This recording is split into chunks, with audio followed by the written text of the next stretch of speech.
Praise the lord. God bless Prathipadu మండలం కాకినాడ జిల్లాలోని ఒమ్మంగికి నేను రాబోతున్నాను. తప్పకుండా హాజరయ్యే ప్రయత్నం చేయండి.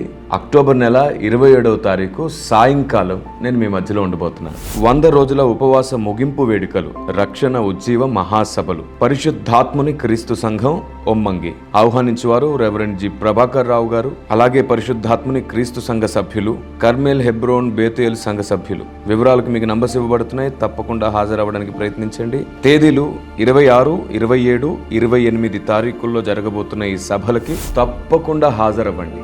నేను సోమవారం రోజు అనగా 27వ తారీఖు సాయంత్రం మీ మధ్యలో ఉండబోతున్నాను. కాకినాడ జిల్లా ప్రతిపాడు మండలం ఒమ్మంగి అనే ప్రాంతంలో ఈ సభలు నిర్వహించబడుతున్నాయి. పరిశుద్ధాత్మ దేవుని చేత వాడబడుతున్నటువంటి ఎందరో దైవజనులు ప్రసంగించబోతున్నారు. దేవుని ఆలోచన విధానాన్ని నేర్చుకుంటూ వర్ధిల్లడానికి తప్పకుండా హాజరవ్వండి. మీకు తెలుసా, ఓ ప్రశ్న మీ ముందుంచుతాను, ఒకసారి ఆలోచించండి. పరలోక రాజ్యానికి లేదా రక్షణకి ఎవరైనా సరే సిద్ధాంతాలు తెలియకుండా రాలేరా? ఎవరికైనా సిద్ధాంతం పట్ల అవగాహన లేకుండా విశ్వాసము, పరిశుద్ధత, యథార్థత, నీతి, భక్తి సాధన, నమ్మకత్వం వీటన్నిటిలో కొనసాగుతున్నప్పుడు, క్రీస్తే నా దేవుడిని నమ్మి అంగీకరించినప్పుడు పరలోకానికి రాలేరా?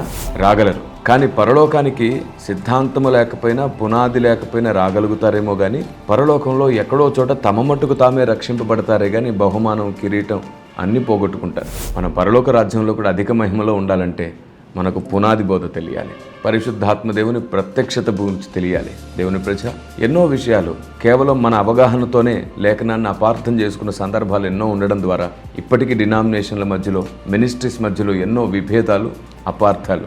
వాటన్నిటిని తొలగించి అందరినీ సమాధానపరిచే పరిశుద్ధాత్మని పని పెట్టుకున్నాం. రండి, ఈ సభలో వినూతనంగా పరిశుద్ధాత్మ దేవుడు మిమ్మల్ని దర్శించి అనేకులకు సమాధానంగా, జవాబుగా దేవుడు మిమ్మల్ని మార్చునుగాక.